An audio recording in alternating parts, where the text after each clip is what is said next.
So ayun, ganun lang yung diskarte ko para hindi mabasag yung bunga. Oh, grabe yung bunga.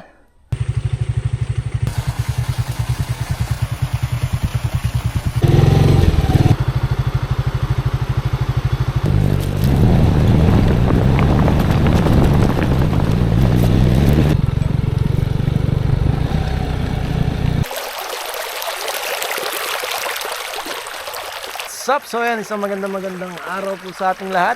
Ayan, samahan niya ako ngayon dito sa ating farm. Tignan natin kung anong aabutan natin. So ayan, laki niyang saba. So ayan, kuhanin natin. Buti, nabutan pa natin.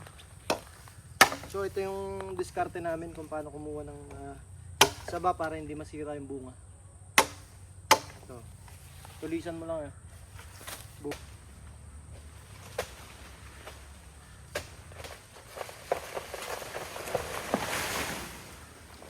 Diba? Basic. Bunga niya. Sobrang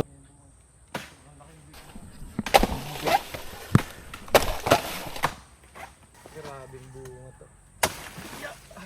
Bigat. malaki pa yata sa akin eh. Halos mabuhat. Sa laki. Bigat. Ganun lang yung diskarte ko para hindi mabasag yung bunga at para hindi masayang. Grabe, bigat. Hindi ka halos madala. Oh. Laki. Yeah. Halos hindi madala. Oh. Pilingin na natin.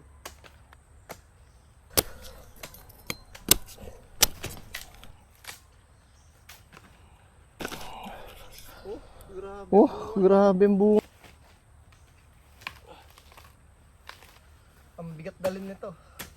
Magpapasan tayo mamaya. Yan o. May mga bunga na inyog natin. Mga bata pa pero may bunga. Try natin kumuha nyug. Kung may makukuha tayo. Discarding Pinoy. Ayan na. Tignan natin kung nyug na to. Ito.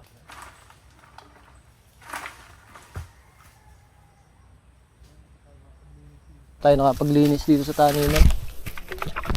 Ngayon kumakalog.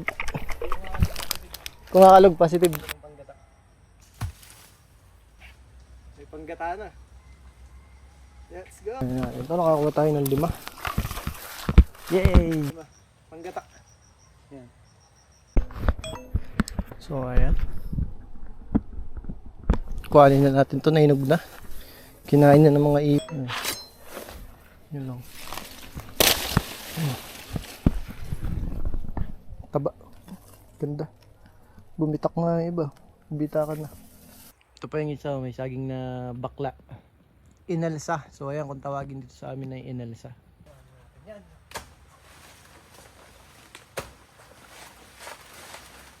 Natin.